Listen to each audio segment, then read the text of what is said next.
Hello बच्चों, आइए प्रश्न को पढ़ते हैं। प्रश्न यह है 7x plus 5y plus 6z plus 30 बराबर 0 और 3x minus Y minus 10z plus 4 बराबर 0 में ज्ञात कीजिए कि क्या दिए गए समतलों के युग्म समांतर हैं अथवा लंबवत।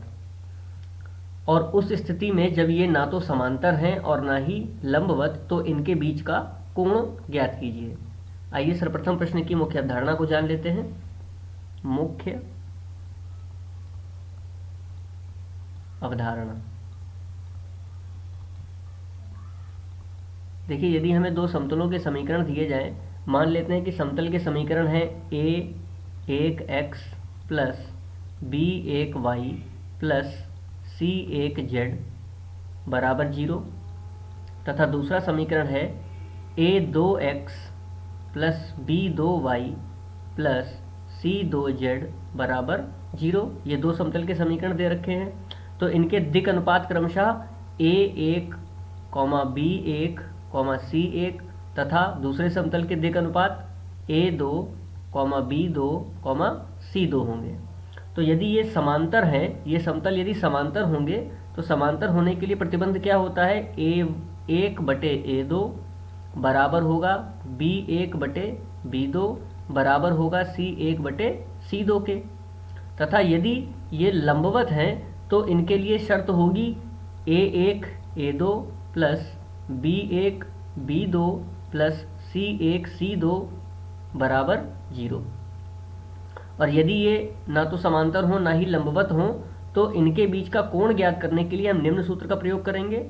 मान लेते हैं इनके बीच थीटा का कोण बन रहा है, तो थीटा बराबर होगा कॉस इनवर्स मापांक a1 a2 plus b1 b2 plus c1 c2 बटे में वर्गमूल a1 की घात 2 प्लस b1 की घात 2 प्लस c1 की घात 2 तथा वर्गमूल में a2 की घात 2 प्लस b2 की घात 2 प्लस c2 की घात 2।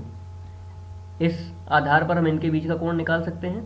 तो आइए इस अवधारणा के आधार पर प्रश्न को हल करते हैं। अगले पृष्ठ पर पुनः एक बार हम समीकरण लिख लेंगे समतलों का। पहला समतल का समीकरण है 7x plus 5y plus 6z plus 30 बराबर 0।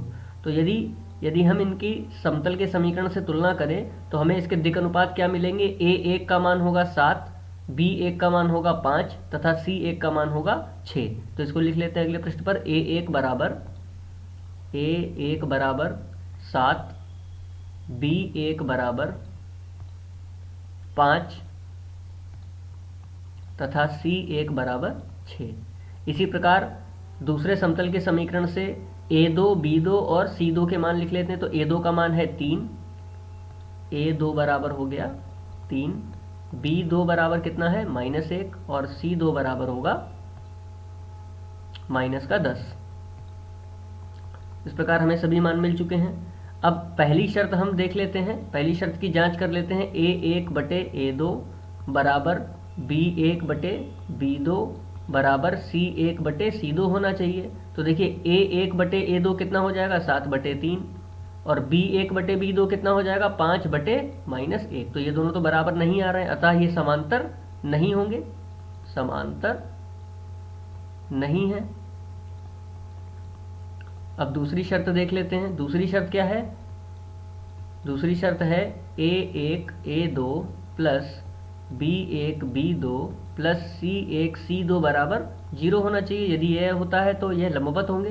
तो इसको एक बार जांच लेते हैं। a1 का मान है 7 गुणा a2 का मान है 3 प्लस b1 का मान है 5 गुणा b2 का मान है -1 प्लस c1 का मान है 6 गुणा c2 का मान है -10।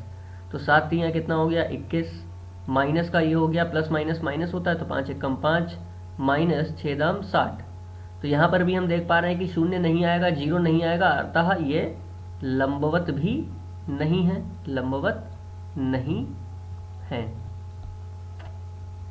तो अब इनके जब प्रश्न में क्या दे रखा था? यदि ये ना तो समांतर हो ना ही लंबवत हो, तो उनके बीच का कोण ज्ञात कीजिए। तो मुख्य अवधारणा में दिए गए सूत्र के आधार पर इनके बीच का कोण हम प्राप्त करेंगे। थीटा बराबर cos inverse a1 a2 A1 A2 या A1 A2 plus B1 B2 plus C1 C2 मापांक में, और बटे में कितना होगा, पूरे का मापांक लगाएंगे तो बटे में कितना है, A1 की घात 2 प्लस B1 की घात 2 प्लस C1 की घात 2, ये पूरा वर्गमूल में है। और दूसरे वर्गमूल में A2 की घात 2 प्लस B2 की घात 2 प्लस C2 की घात 2। सभी के मान यहाँ पर रख देंगे। थीटा बराबर कॉस का प्रतिलोम यानी कि कॉस इनवर्स A1 A2। तो देखिए A1 A2 का मान कितना, 7 गुणा 3। यहाँ पर देखिए A1 A2 plus B1 B2 plus C1 C2 का मान हमने यहाँ पे प्राप्त भी किया है, तो यहीं से मान निकाल लेते हैं। तो ये हो जाएगा 21 माइनस 60 और 5 ये जुड़ जाएंगे तो 65 आ जाएगा। यहाँ से घटा लेते हैं तो माइनस का 5 में से 1 गया 4, 6 में से 2 गया 4, तो माइनस का 44 प्राप्त हो रहा, वही यहाँ पर रख देंगे माइनस का 44। और बटे में देखिए वर्गमूल में A1 की घात 2 है, तो A1 का मान कितना है 7, तो 7 की घात 2 कितना हो जाएगा 49, यहाँ पर लिख देंगे 49 प्लस B1 का मान क्या है, B1 का मान है 5, तो 5 की घात 2 कितना हो जाएगा 25, और 6 की घात 2 कितना हो जाएगा 36, तो 25 प्लस 36 यहाँ पे लिख देंगे 25 प्लस 36। और दूसरे वर्गमूल में देखिए क्या आएगा, A2 की घात 2 है, तो A2 की घात 2 कितना है 3, 3 की घात 2 कितना हो जाएगा 9, माइनस 1 की घात 2 हो जाएगा 1, और 10 की घात 2 है माइनस का, तो ये भी प्लस में परिवर्तित हो जाएगी और ये हो जाएगा 100। तो 9 प्लस 1 प्लस 100, यहाँ पर लिख देंगे 9 प्लस 1 प्लस 100। इसको हल कर लेते हैं तो थीटा बराबर आ गया कॉस इनवर्स मापांक में माइनस का 44 बटे में वर्गमूल में कितना हो जाएगा ये जुड़ करके, देखिए 9 6 15 और 5 20 का 0 हासिल 2, 4 2 6 2 8 3 11, तो ये 110 आ गया। दूसरे वर्गमूल में 100 और 9 109 और 1 110, ये भी 110 आ गया। अब वर्गमूल में 110 गुणा वर्गमूल में 110 है, तो इसको हम हल कर सकते हैं। तो थीटा बराबर यहाँ से वर्गमूल हट जाएगा, तो मापांक माइनस का 44 बटे में कितना आ जाएगा 110। ठीक है, अगले पृष्ठ पर इसको हल कर लेते हैं। थीटा बराबर हमें प्राप्त होगा कॉस इनवर्स, अब देखिए मापांक है तो मापांक में जो ऋणात्मक है वह धनात्मक में परिवर्तित हो जाएगा, तो ये जो 44 माइनस का है ये प्लस में परिवर्तित हो जाएगा 44 बटे 110। तो इसको हम लोग लिख सकते हैं 44 बटे 110। 11 से ये काट लेंगे तो 11 दाम 110, 11 चौक 44, 2 दूनी 4, 2 पंजे 10।